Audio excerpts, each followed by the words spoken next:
To Syria now, where more than 100 people have been killed after a drone attack struck a military academy in Homs.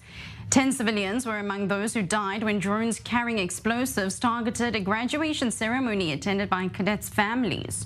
The Syrian army blamed, quote, terrorist groups backed by known international forces for the cowardly and unprecedented act, adding that it will not go unpunished.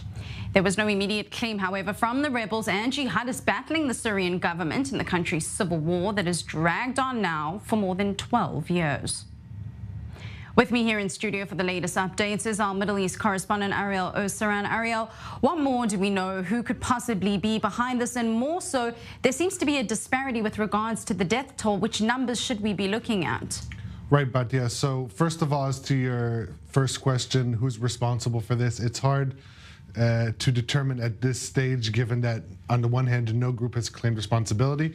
On the other hand, the Assad regime also hasn't pointed a finger at a specific group, but they, as you mentioned, they vowed a harsh response, and we're seeing a harsh response this evening on the northern city of Idlib, where the rebel groups it's a stronghold for rebel groups and against the regime, and it is believed to be as retaliation for this attack on Homs. Again, no specific group involved, but so far we're seeing reports of already 8 people killed and over 30 injured just in these artillery and airstrikes in Idlib this evening. But backtrack a few hours back regarding this deadly drone attack on the military college in Homs.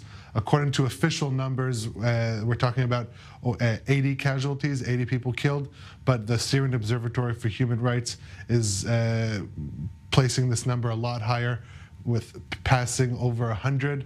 Regardless, this is an astronomical number of casualties for an incident like this, and given the severity of this incident, the Assad regime has announced 3 days of mourning beginning tomorrow, but it appears that already retaliation has been taken, whether it's against the perpetrators of this attack or not.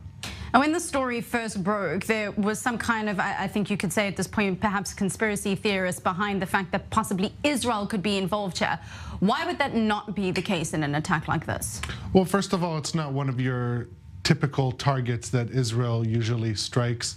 Again, Israel does not admit to conducting any strike, any specific strike. They talk more generally, the military and political leaders.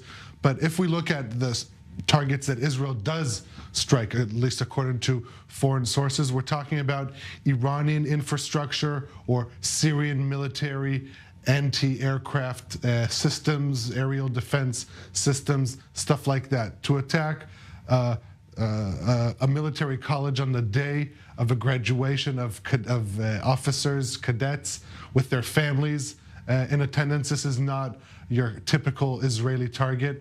And also, when it is Israel behind it, the Syrian government has no problem pointing the finger immediately in their initial statements. And so neither of this happened in this incident. And so I think that's why very quickly Israel's name was dropped off the list of potential perpetrators.